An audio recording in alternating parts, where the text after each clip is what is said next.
பனிக்கடலு கொடுத்த சங்காரே மாரியம்மா பேர சொன்னாரே பனிக்கடலு போல் இருந்தாளே அம்மா பழுத்த நெருப்பு ஆகிவிட்டாளே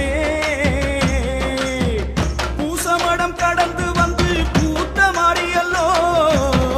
பேசுகிற வார்த்தையிலே அனல் தெரிக்குதல்லோ மை போட்டு குறிய சொல்லும் மகா மாறியல்லோ விளையாட தந்த இந்த பூக்குழியுமல்லோ நம்ம செல்லாத்தா செவந்துட்டா தீ மிதிச்சிடுவோம்